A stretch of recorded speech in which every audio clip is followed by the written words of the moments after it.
Mazel tov, mazel tov. You know, everybody says 3 mazel tovs. I still don't, as going as I am, I don't know what the mazel tov, mazel tov, mazel tov is. But we want to thank everybody that participated in making this simcha, with Chila V'Yad Soif, and Rebbetzin Kogan and Rabbi Kogan for offering to host it in their bias and then arranging the whole thing, and everybody that baked and cooked for it. That's also a different thing. Yeah, I'm not sure you would make my goyness baking and cooking. You have to know which one is baking and which one is cooking. But thank everybody who helped with it. It's but it wasn't a tircha for anybody because everybody loves Eliezer Dov, Eldo and Meida very, very much. And if you love someone very much, it's not a tircha to do for them. It was a joy that you were able to do something for them. And, you know, that's already a chas and shmuz in itself, you know. It's not a tircha to do for someone who you love and you're not get type to.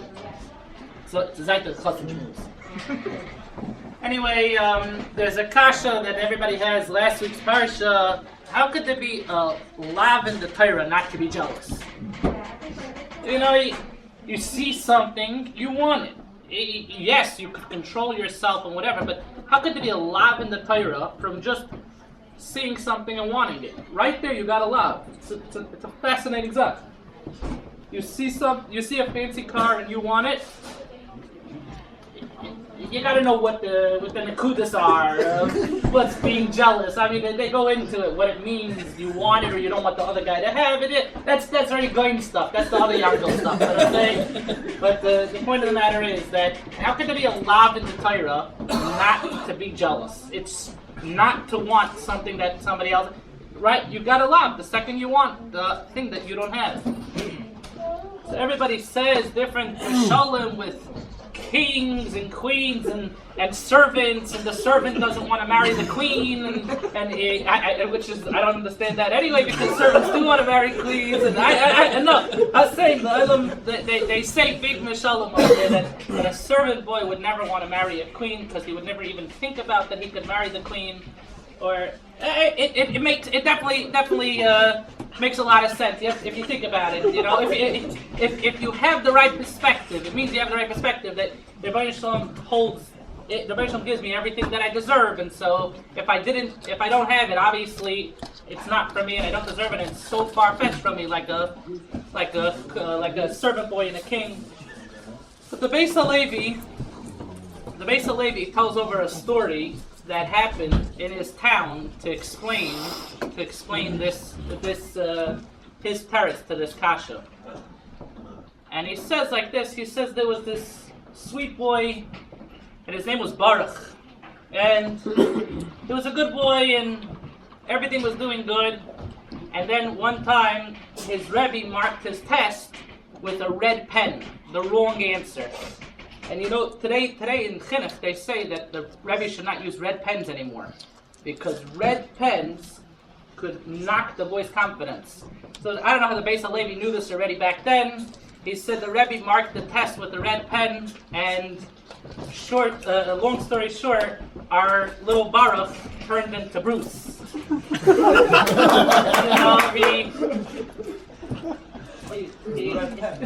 It was the red pen. The red pen really,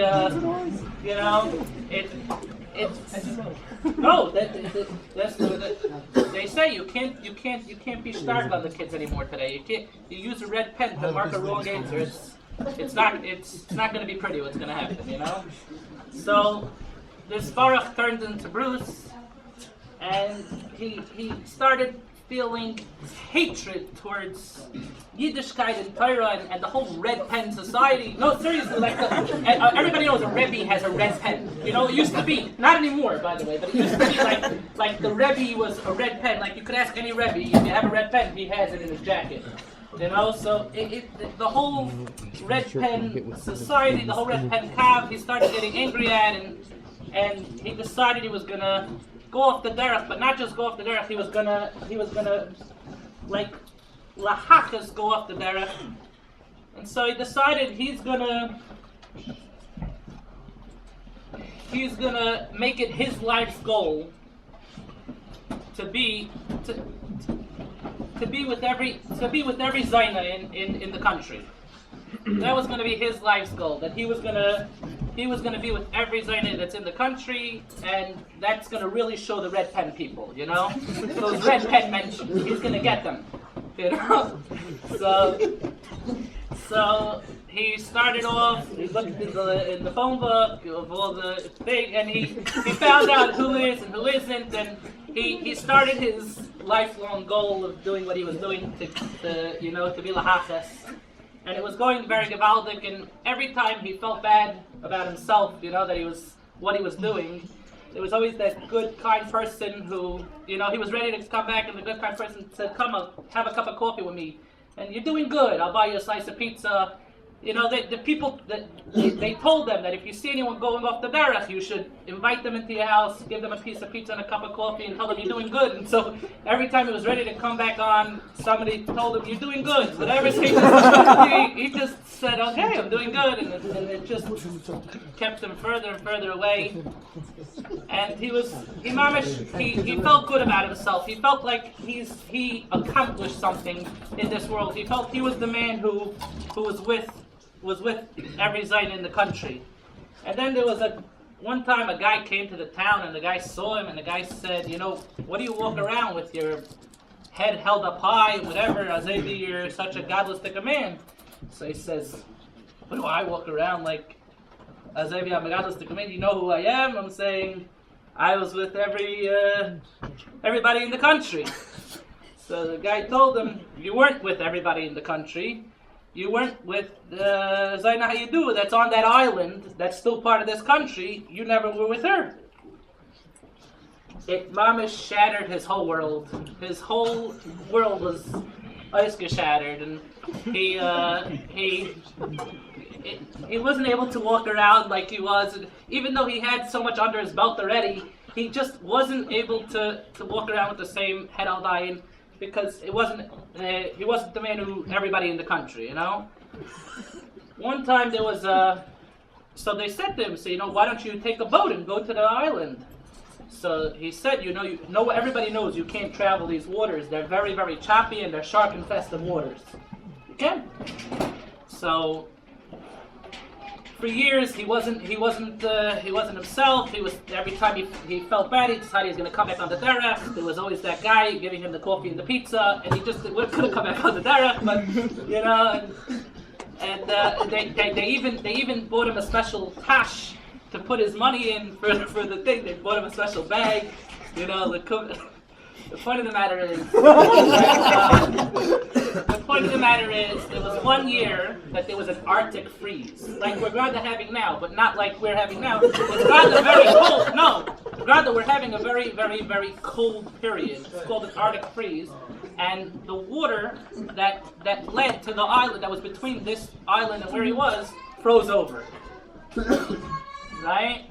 And it froze over, and all of a sudden, our Bruce, our Baruch, gechapt, what's he gonna do? You couldn't travel it because it was choppy and it was shark infested, but if it's frozen over, he's gonna run right across the water to the island. He felt good about himself, and all of a sudden, he waited for it to get a little colder so the ice could get more solid, so he could be able to walk over, and it was mechayim. Mamish, it brought him back to life, and he started being able to. He was gonna finally accomplish being the man who did to everybody in the country. And so, as soon as he tested the water that was ice, that it was taka solidly good frozen, that he could walk over, he took his special tash that they made him, you know, and he started walking across the water. And he started actually running and running. He got very excited. He was running and running. And all of a sudden, as he was running, the ice underneath him just like gave way when he put down his foot. And it started to like, I don't know if you know, it started to like spider web out all over. And you ever saw a windshield crack, like where it hits, all of a sudden the rest like starts spider webbing out all over, and he's standing there on the ice, and then he sees these sharks are starting to come under the ice and like swim, right, waiting for the ice to break so they could have their supper, you know. And he's sitting there, mamish. He doesn't want to move, because if he moves, one wrong move could he could fall in. Now, Kitzer, the Beis Halevi says that everybody should be living their entire life, every moment of their life, the same way Bruce Baruch was the second he was on the ice, thinking it was about to crack and he was going to be eaten by sharks. Because that's what a Yarei Shamayim is. A Yarei Shamayim is that you have a pachad. Whatever I do, you have to make sure, am I doing the Ratzon Hashem? Because if not, there's din v'cheshbon on it. And so if you have that pachad, you have that thing, you're going to be like this guy, Bruce. Now, says the Beis Halevi about this guy, Bruce, that when he was by the ice like this, the Beis Halevi is muftach. He gives avtacha to you that it's not possible he was thinking about the Zaina Hayadua on that island during when the ice was about to crack. He had one thing on his mind and one thing only: survival, and that's it. He didn't think, even though that was his goal and that was his thing, or whatever. When he was about to die, he had no inkling of thinking about the lady on that island. All he was thinking about is not to get eaten by the sharks. So this is how we have to live our lives, that every second we have to be thinking, I have to make sure that I'm doing the right thing, that the Rebbeinu Shalom is going to be happy with me. And so if you have that in mind, you're not going to see a Lamborghini and want it, or whatever else you're going to want, because you're having a pachad. You're not going to be thinking about anything else but just survival. And the reason why I said this word over tonight is because Unzer Chassan, I want you to just know, reminds me a lot of Bruce. Now, no, I don't mean to. No, I don't mean he reminds me of Bruce. I mean, he reminds me of Bruce at that moment when the ice was cracking. Unzer Chassan, mamish walks around almost like with his hands tied, but they're not tied. They're just, spiritually tied. Is this the right thing? Is it not the right thing? Is this what the Rebbeinu Shalom wants from me at the time? He really is a very oister cheshbon, big, solid boy. I was rather reading him a shidduch once, and I said to the person who was reading the shidduch, I cannot tell you a better Yid, Jewish boy. He has every bit of Geschmackkeit, Yiddishkeit, every level is balanced perfectly. He's a Yarei Shamayim, but he doesn't take it too far and I'm not saying anybody who takes it too far doesn't do the right thing, whatever, but I'm just saying.